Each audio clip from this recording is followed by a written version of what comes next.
Thanks for the support as a channel member, Stuart Chatterton. Well, after all the complicated maths at the end of yesterday's episode, I'm still not entirely sure what we need to do to get into the Champions League knockout rounds. I am fairly confident, though, if we beat Galatasaray, we should be okay.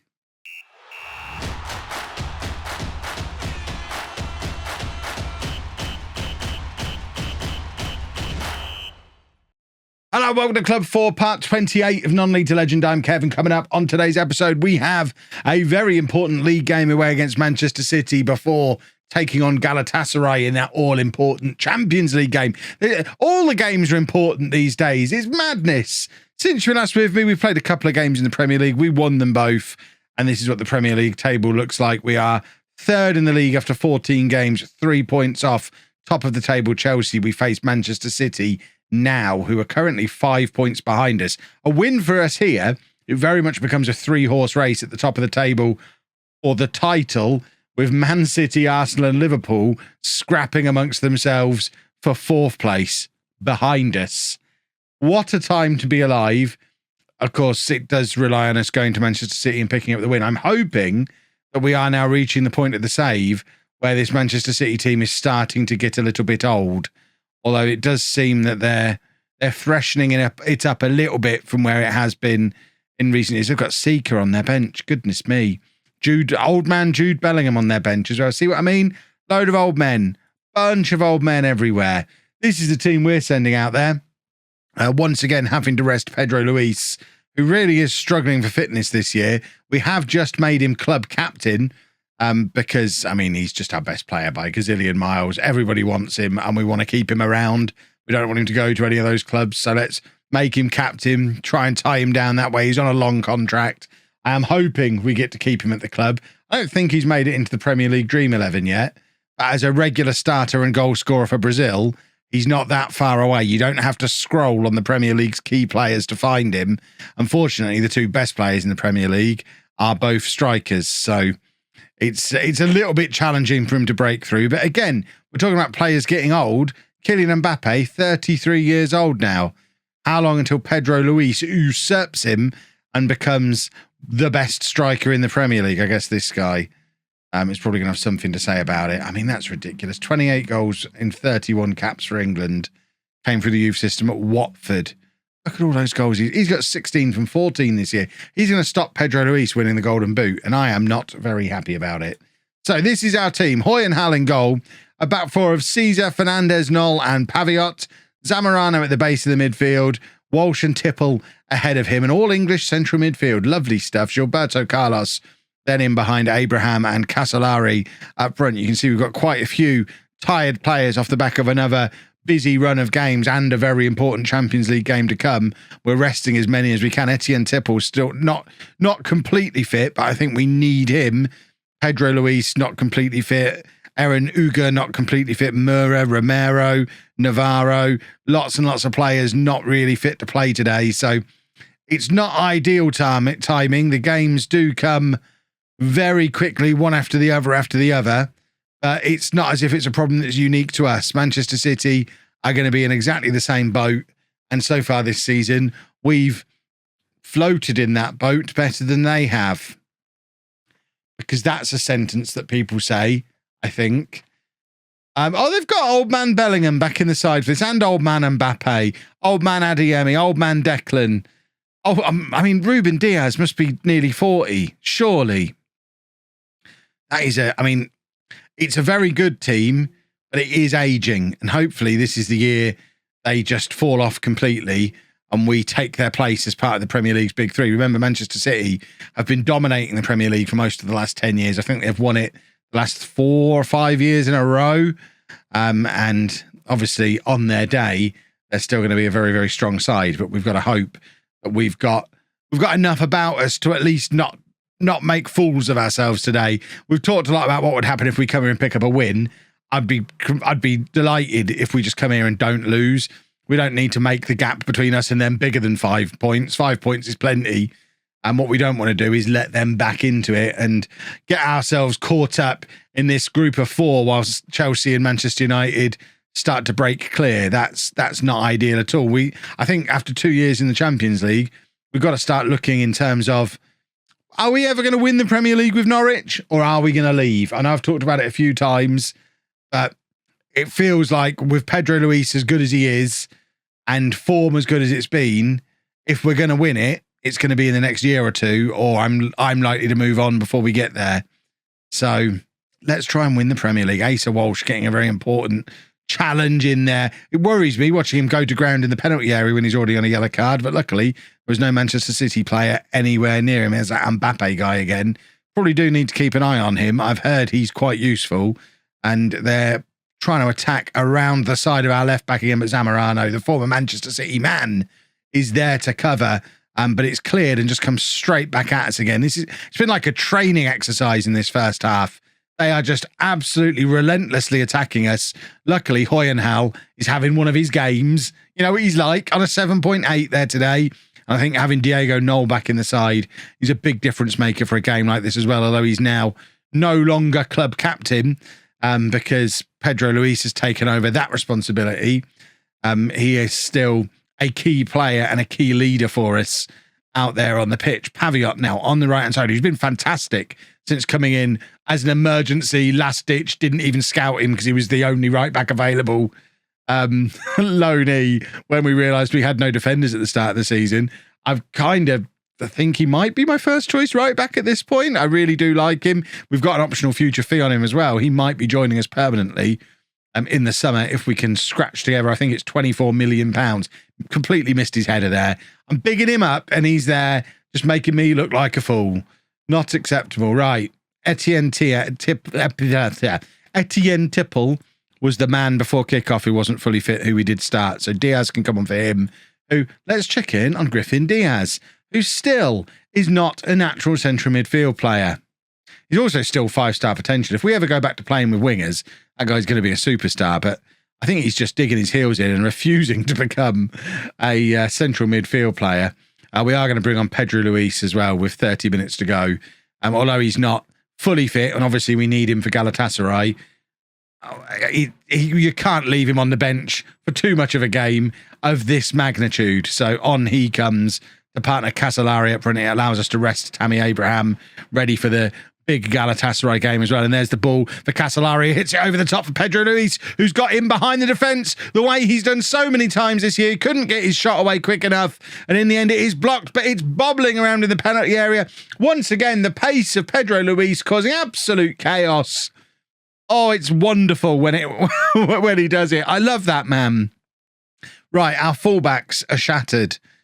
We have got Uga, who can come on for Caesar. He's playing out at left back today, so we'll bring him on again. He's not completely fit. I'm hoping 70 minutes sitting on his backside is enough of a rest for him to be okay today and still okay for Galatasaray, because we're going to want as close as we can get to our full strength team for that game. Hoyenhal's in with another save there. He's up to an 8.0 now, Hoyenhal, on this game. He has had another outstanding performance in goal for us today. And there's a goal line clearance from Paviot, and it goes all the way to Pedro Luis, who, if he can get past his man here, I mean, he couldn't quite get past him. But if he'd have beaten that last defender, that could have been an even better goal line clearance. One of the great goal line clearances of history. Hoyenhal's up to an 8.3, and Knoll's joining him on a 7.6 as well. I mean, if you ever need to go somewhere and defend, you want those two boys in your team. 8.4 and 7.7 now. And that is a very respectable 0-0. We have just frustrated Manchester City today, and I'm delighted by it. Now we need to go and beat Galatasaray, leave everything else to fate, and hope that it's enough to get us into the knockout rounds of the Champions League. Nobody wants Thursday night football, although getting a positive spin on this ready just in case, I think we could probably win the Europa League. Well, we said we wanted the full strength first team for the game against Galatasaray, and I'm pretty confident that's what we have. I'm still not entirely sure whether Knoll fits into this back four or where he fits into this back four, potentially ahead of Mura. They're very different kinds of defense. You know what? We will put Knoll back in. I'm still undecided. I think that probably is. I don't know. We've got too many good defenders. Whose idea was it to buy loads of good defenders? So Hoyenhal in goal. Back four of Aaron Ugor, Kaio Caesar. No, I really struggle to say those two together. We have to play Mura there. Noel and then Fernandez. Navarro at the base of the midfield. Yannis Ekintipple ahead of him. Schultz in behind Abraham and Pedro Luis. We just got to win. If we win, then we did all the complex mathematics at the end of yesterday's episode. If we win, I think we're through regardless. Anything other than a win and problem. Although I think a draw, if we draw and Real Madrid win, we're also through. But let's just win. It's a home game against a team that don't have a point yet in this Champions League group. They're in the group of death. We're one of the teams who are deathing them. Let's do a football. Let's win. That's what we need to be doing. Noel trying to justify his selection, and he does a very good job of it as well. Fernandez playing it forward to Pedro Luis, of course, newly crowned club captain, and clears it back towards Fernandez, who's going to get himself into a crossing position here, hopefully. In fact, he's run into a little bit of trouble, but I don't even know how to describe it. I'm so glad I'm not a radio commentator. That was absolute, madness from the Galatasaray defender, who did really well to nullify the threat from Fernandez, but then casual as you like, under little pressure, tries to play it back to his goalkeeper. Tammy Abraham was just stood there. There's a lot of him. It's not like you can miss him. It's a 6'5" guy in a bright yellow shirt. And somehow they've not seen him, passed it straight to him. We're 1-0 up. And as you can see from the live league table, as it stands, that means we move up to second in the group behind Real Madrid. It's still 0-0 in the Real Madrid-Juventus game. Well, I think it's actually Juventus-Real Madrid, if I recall. I think it's being played at their place. Uga down this left-hand side, playing it across, looking for the run of Pedro Luis. He's in behind the defence here, and he slots it home to make it 2-0. We are keeping our side of the bargain 16 minutes in. 2-0 to Norwich. Pedro Luis is unplayable as ever. And, I would like to think that's already close to being job done. Galatasaray have had a horrible time of things in the Champions League group stages this year, and I think we're just hammering home the fact that this probably wasn't the group for them, and we just need to keep an eye on what goes on in the other match to make sure my maths isn't wrong. Pedro Luis is in again here. This time fires it, straight at the goalkeeper. I get the logic. Hit it as hard as you can, and it can spill off and go anywhere. This time it goes out for a corner, which Schultz takes, plays it looking for that far post where Fernandez was. Is not able to find him, although the move has kept going. Schultz has got it back here, goes to the byline, looks to slide it across for another Tammy Abraham tap-in, but this time the goalkeeper gets there ever so slightly ahead of him. It remains 2-0. But all Galatasaray can do is what you've just seen there. They lump it clear. Our back four playing their high line and just ready to collect it. And forget analysis, because breaking news, Juventus have taken the lead against Real Madrid. The score hasn't come through, but I've noticed the league table change. And as it stands currently, Pedro Luis makes it 3. It's a lovely finish. It might be about to be disallowed, but probably more importantly, as it stands currently, Juventus go top of the group on 12 points. We are second on 12 points. Real Madrid third on 12 points. If you recall, Juventus have a better head-to-head against us. We have a better head-to-head against Real Madrid. And I guess they have a better head-to-head against Real Madrid too? Is that how it works? Either way, as it stands, the fact that that's happened now does confirm to me, I think, that there is no combination of results in that game that can stop us going through if we win our match. So as long as we don't throw this away, we're into the knockout rounds, I think. This is a very, very tight group, and any team missing out on the knockouts after finishing on 12 points probably has every right to feel a little hard done by. It shows how strong the 3 teams in this group are. And that bodes really well for us, the fact that the 2 other teams are Juventus and Real Madrid, and we've gone toe-to-toe with them and been inseparable from them across a 6-match group stage so far. I love Hoyenhal. What a man. I know I rely on star ratings a lot, but that guy with only his 3-star star rating, I don't care. You're never going to convince me we need to upgrade our goalkeeper. People try every couple of days. Someone will be in trying to convince me that we need to upgrade the goalkeeper. The goalkeeper is the weak link. I mean, do you ever watch the matches? The man is just... He is as good at keeping goal as Pedro Luis is at scoring goals when he's on form. Real Madrid have just equalised against Juventus, which turns the group on its head again. We're just basically a solid second place, it seems. I don't think we can be removed unless Galatasaray remove us from it, which hopefully they won't. But as it stands now, Madrid go back up to top of the group. Juventus dropping down to third place. And Thursday nights, Tammy Abraham playing Tipple in, looking for the third, but the goalkeeper is equal to it again. I would really, really like that third goal just to ease some of the pressure a little bit. Please, Janusek with the corner, Caesar with the header, straight into the hands of the Galatasaray keeper again. He's actually had a very good game. Despite conceding 2 goals, he has had a very good game. To be fair, he had no chance with the first one. That was all his defender's fault. And now it's Hoyenhal, 20 minutes left on the clock, to Uga on the left-hand side. And now Tammy Abraham plays it back to Uga again, who gives it to Navarro, who's just going to look up, pick a pass, always looking for Pedro Luis to get in behind the defence. And now Janusek is going to bring the ball out wide. He's got support from Fernandez if he decides to use him, but instead, big, deep cross looking for Tipple, who heads it back across goal. And it's not really a shot. It's not really a cross, a pass. It was a bit wasteful, really. I wish it had hit Tammy. Right, Noll is going to come off. Mura's going to come on. It was a coin flip between the two of them before kickoff. Noll's still recovering from injury. Yeah, that's an easy change to make. I'm going to bring on Casolari for Tammy Abraham as well.